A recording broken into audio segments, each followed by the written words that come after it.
Mak,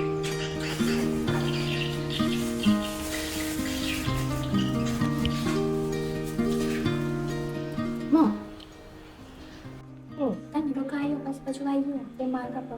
Oh lah. Dia ingat mu nak tanya. Tunggu ayah mu balik kat kita tanya. Assalamualaikum. Balik ni. Abang balik dah. Penatlah apa abang? Duduk kot dulu.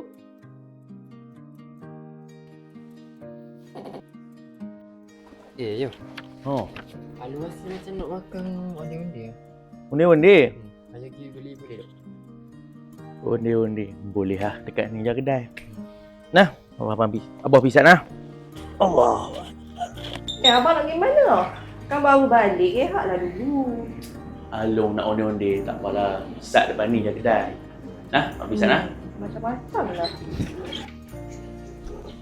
Bang. Dia ingat nak tanya. Kita raya tahun ni baju warna bila? Warna biru tau. Boleh tak? Abang serah pada awak. Abang okey je mana-mana. Okey?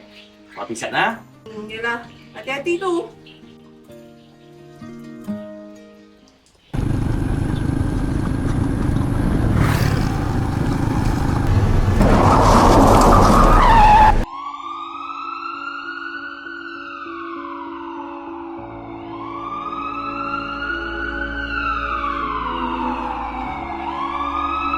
Laki aku?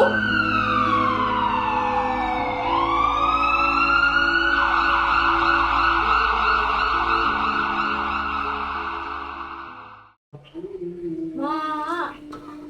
Mak. Benda dek. Adik ni mak yang boleh mak. Okey, mak masak dah untuk puasa. Baik, terima kasih. Mak. Alu rasa macam ikut anak makan. Boleh tak? Suami yang kenapa nak mak masak tu kan? Benda-benda semua mu nak mak. Sebab mu adalah lelaki mak mati tau tak? Pengen keluar je daripada rumah ni. Mak. Mana dek? Mana baju raya kita tahun ni? Bukannya nak dekat dah mak. Mana ni?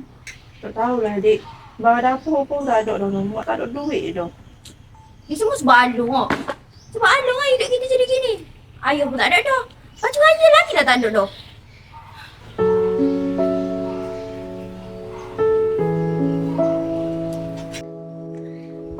Ni semua pasal budak Fikri ni lah. Menyusahkan hidup aku betul lah.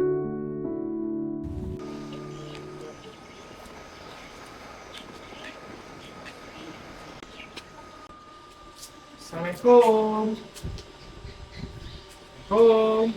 Ya, salam. Apa tu?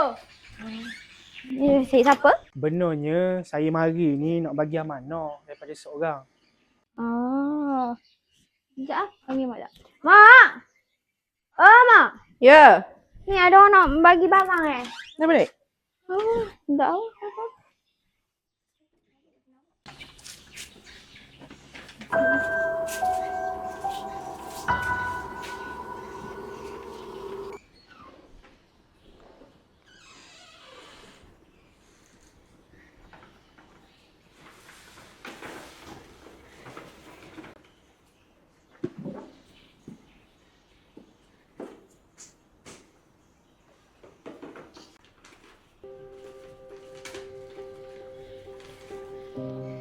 Assalamualaikum mak. Pertama sekali Alu nak minta maaf dekat mak sebab banyak susah kamu. Mungkin mak baca surat ni Alu tak ada dah. Alu tahu sejak arwah ayah tak ada, hubungan mak dengan Alu makin jauh. Mungkin mak salahkan Alu atas kepergian ayah. Maafkan Alu mak. Alu sediakan baju raya impian kita masa dengan arwah ayah dulu. Alu harap dengan pemberian ni boleh happykan mak di hari raya pergi. Halalkan makan minum Alu selama ni. Alu sayang mak dunia akhirat. Mak juga Alu.